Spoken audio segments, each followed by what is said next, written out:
Alright, welcome everyone to episode 15 of our Pokemon Emerald playthrough. So in this episode we have just concluded the 8th gym battle against Juan. He was the water type.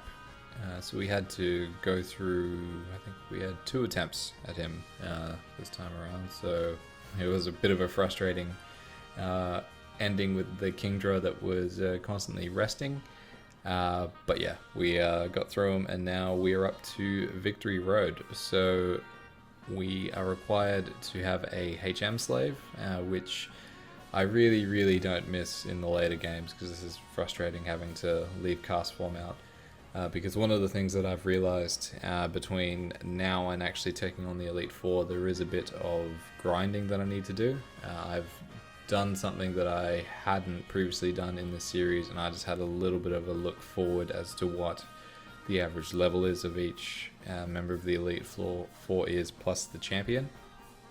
And yeah, I think that we need to be a little bit higher than what we are at the moment. So I would like to get everything on the team up to around where Swampert is now. So up to about 44 or 45.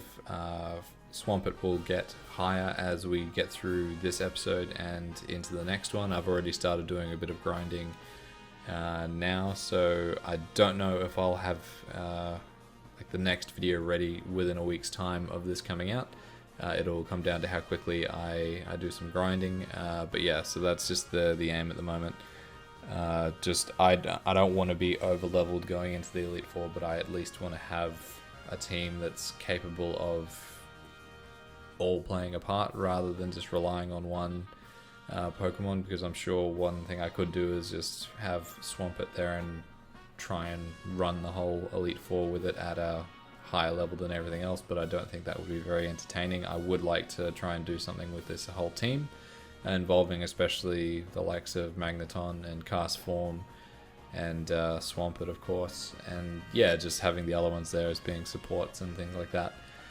So at first we have to get up there, so that will require the use of Waterfall. I changed my mind on these people. I decided I wanted to go and have a battle with them, just to start getting some money in the bank and some EXP as well. There are quite a few trainers on Victory Road that we come up against as well, which are a good source of both money and EXP. There are a few scary moments where, especially, I guess it is a test to see what your team is like getting all the way through, and yeah, not being fully healed with every battle that you go into. It does make things a bit tricky from time to time, but yeah, it's a good way of getting set up for it. So I have read a few different very old guides. We're talking about 11-year-old guides now, about what the best methods of grinding in this game are, because each game has a select area which is the best for you to go into in order to progress quickly and to get up to the next part. And a lot of the guides do agree that grinding in Victory Road is the best method. So here we are in Evergrande City. Not much of a city, to be honest. It's just got a massive waterfall and a Pokemon Center. I guess it involves the Elite Four building after you get through Victory Road. But yeah, so here we are with healing ourselves. What we are going to need to do is swap over and have Cast Form come out, because we do have a battle with Wally, which I learned was actually at the start, not at the end, because that's one of the things that can be really dangerous, and I was actually quite concerned that was going to catch us out the first time around, because from experience, when I've played Ruby and Sapphire, you get to the end of Victory Road and out pops Wally right when your team is at its weakest. I'm not sure whether they decided it was a good idea to change it for the better by having him appear at the start instead. It certainly was a pain having, especially if you didn't want to waste any of your elixirs or your ethers on Pokemon that have been, or your main Pokemon which have been using skills. So here he is now.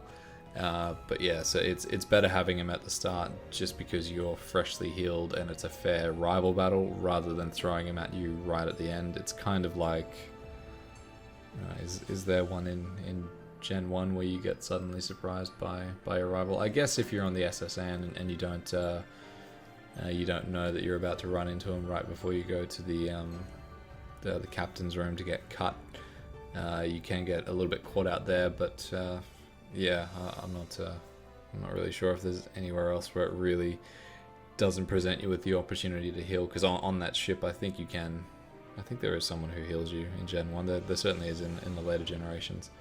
So having Cast Form here, swapping him out for the HM Slave is helpful.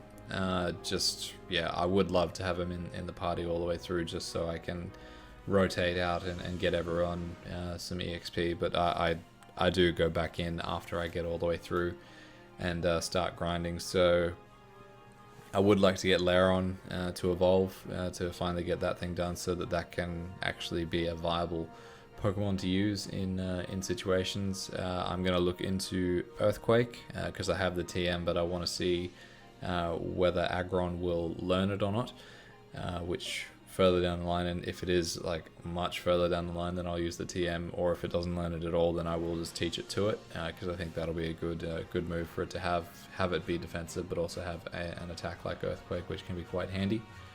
And then we can start grinding that one up.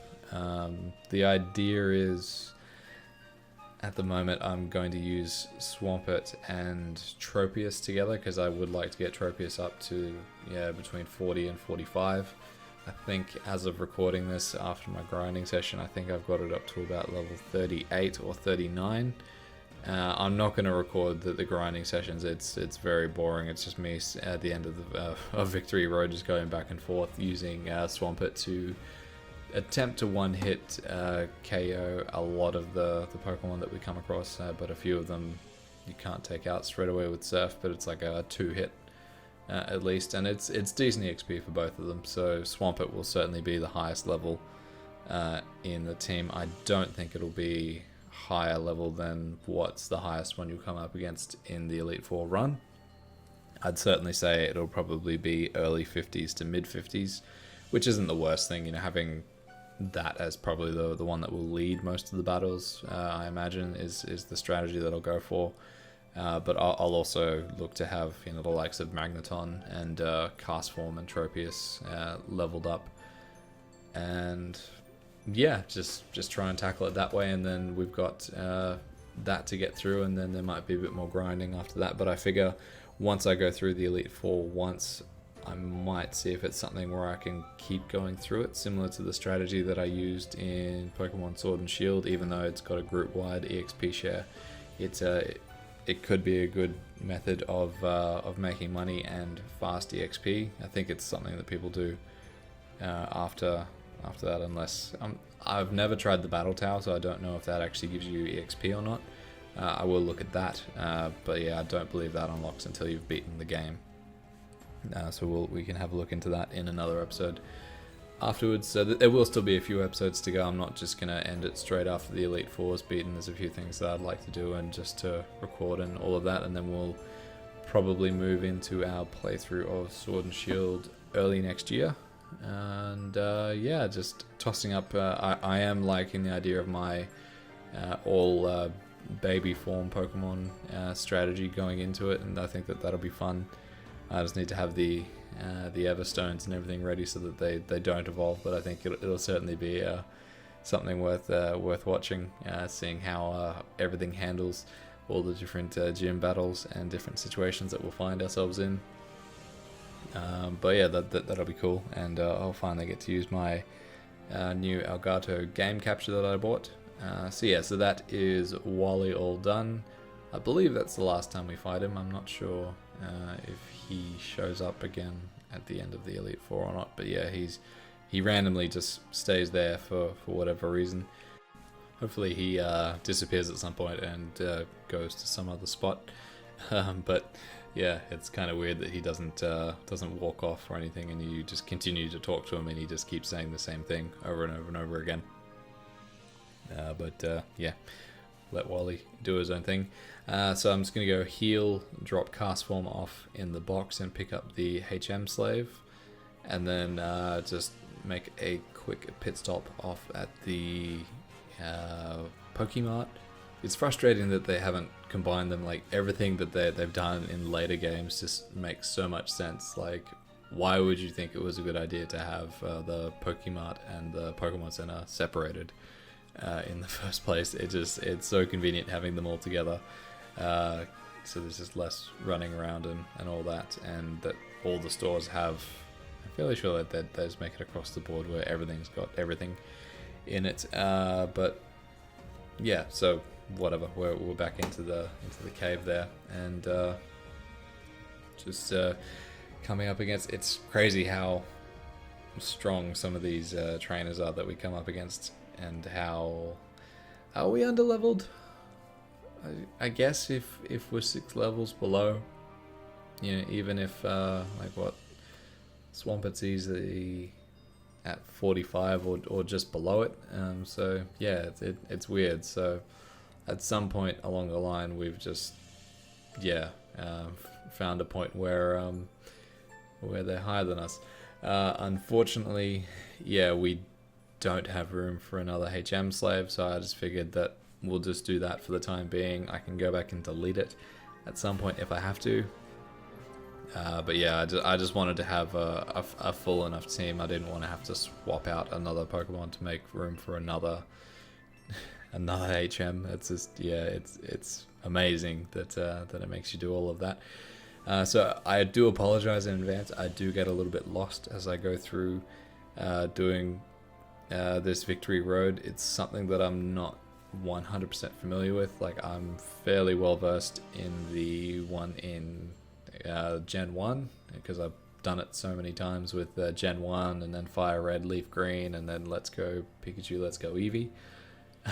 But yeah, it's just lots of different turns and stuff. I'm sure if I did it a couple of times I'd know my way through.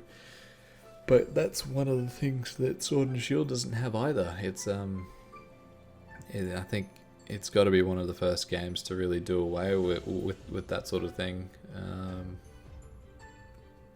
No, because I'm fairly sure Sun and Moon has one. It's Sun and Moon has their own different take on it. I think it's somewhere else involved in it. But yeah, it's weird that I got lost in here. I thought it would have just been fairly straightforward, just running around. But I did try and take on as many trainers as I could. So yeah, I have come to appreciate the differences that they've made in this game, or the future games that came out. Especially, I don't think I had to spend as much time grinding before the Elite Four when I played Omega Ruby Alpha Sapphire. I really don't recall spending that much time at the end of Victory Road just going back and forth, and obviously having the EXP share working on the entire team is a much faster method, so you still could do some grinding, but it'd really only be one round of grinding versus the way that I ended up doing it. So I'm recording this video in 2 parts, so I've done a lot more grinding prior to the recordings. Before, you may have noticed that I was sounding a bit sleepy and I was fighting off a few yawns there because I think I was recording this on Christmas Eve. I'm recording this after Boxing Day, so it's a few days later, and I've just spent a few hours here and there training. It's very different to your typical MapleStory training because you're with MapleStory, you've got a constant flow of EXP coming through where you know what your average percent per minute is, whereas with Victory Road here, you can get everything ranging from a level 36 Makuhita to a level 40 Hariyama and Loudrets and things like that, and everything that's able to, the Arons and the Lairons that are capable of roaring you, and the Hariyamas which use Whirlwind, so you're potentially missing out on some constant EXP there with them doing that if you can't one-shot them. But what I ended up doing, since I won't really be showing any of the grinding, was I focused on using Swampert and Kadabra as my 2 main training Pokemon, because Surf, Muddy Water, Psychic, and Psybeam were all very good against the Pokemon that you come up against in Victory Road. I did try and use the likes of Magneton and Aggron to train as well, but I think Magneton was okay, but I ran out of Thunderbolts really quickly, and I replaced Shockwave with Tri-Attack, just thinking that giving it like a normal attack move might prove beneficial as well. It didn't really do that well. I'd probably replace that with something like Thunder if it's available, and then you just have it with Thunder and Thunderbolt. And yeah, so what I ended up doing after grinding a little bit, and I'll include the clip in at the end of the video, is I went and caught Rayquaza. That was a challenge in itself. I was expecting just a standard walk back up to the top of the Sky Pillar, throw a Master Ball at it, keep going. What ended up happening was, for those of you who've played this before, it's got those cracked floors, similar to what the gym, the 8th gym was like in Yuan's gym, with the ice where it cracks, and if you walked on it twice it falls through. This floor was already cracked, so you had to find a way of walking or riding across it in this instead. So it did require a little bit of skill. I would have been interested to see how it would go on an actual handheld device. Since I'm playing with a keyboard, I just had to time it right in terms of the arrows, in terms of which way I wanted to go on the bike. And after a few goes, I got the hang of it, and I got through, and I caught Rayquaza, and I felt like that was worthy of being able to add it to the team as well. Just after all that effort and going to get it, it wasn't just a simple... I was expecting it to be like, I know Mewtwo, I think in the first game, it does take a little while to get through all the different parts of the cave to get to him, but yeah, I feel like it was...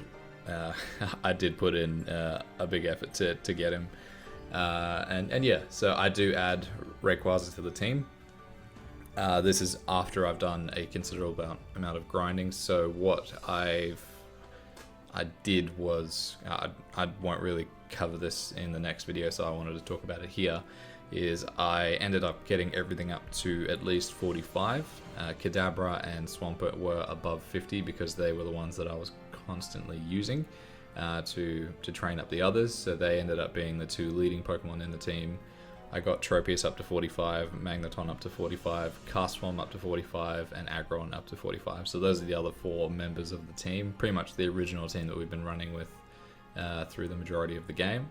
And what I ended up doing was I did a dummy run of the Elite Four, which I think I did record it, and then the run kind of fell apart because I got up to the 3rd member of the Elite Four, and then since I had so low money, I did a save before I went in, and what I was supposed to do was go and buy all the revives and healing requirements before going in, but I didn't do that.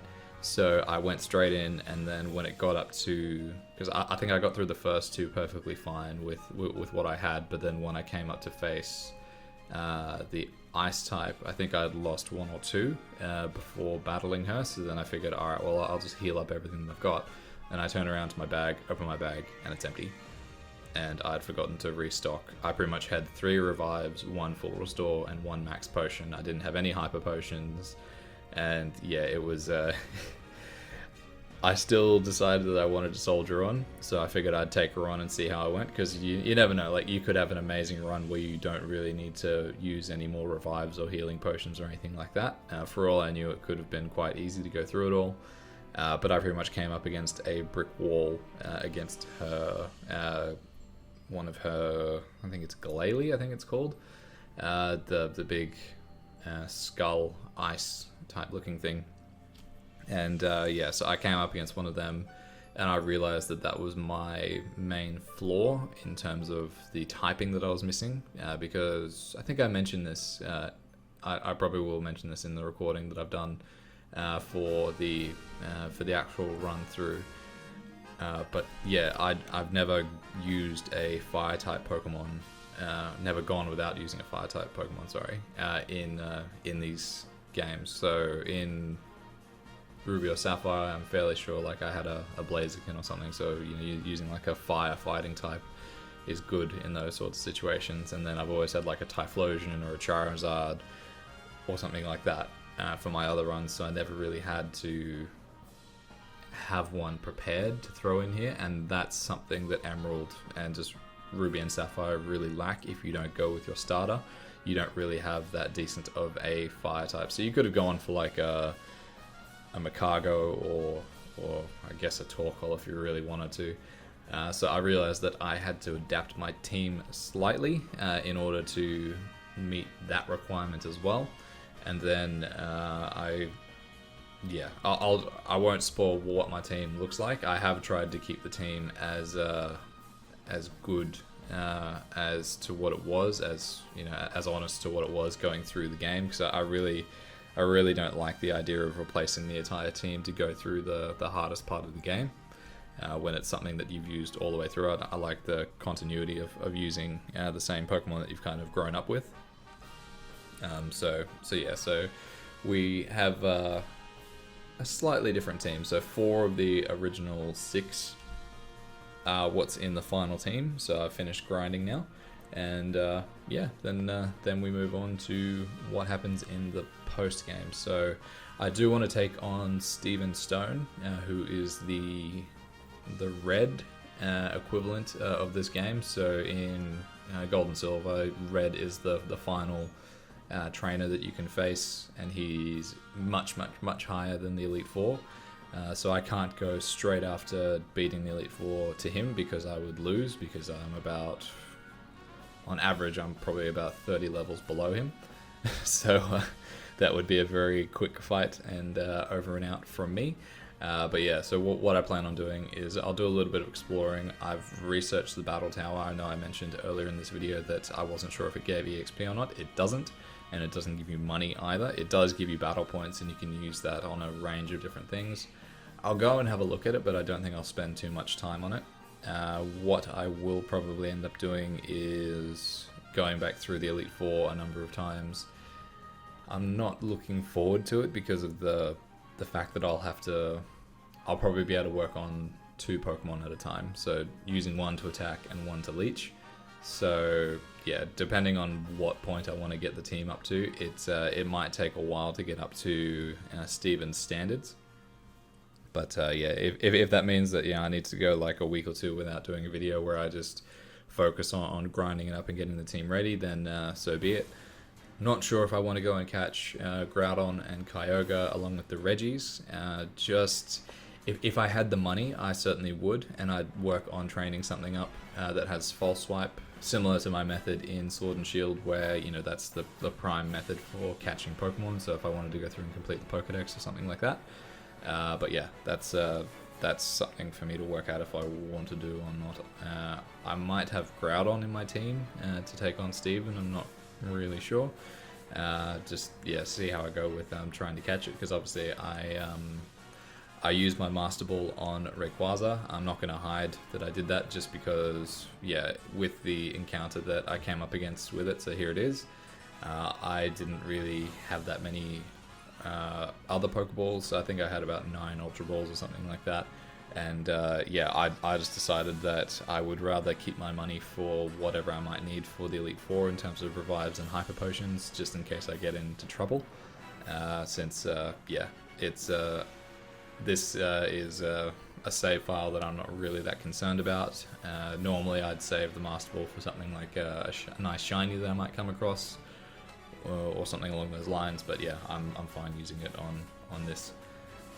So we will look at that in the next episode in terms of taking on the Elite Four once all the grinding's done. So there was a quick snapshot of the team, how they were all 45.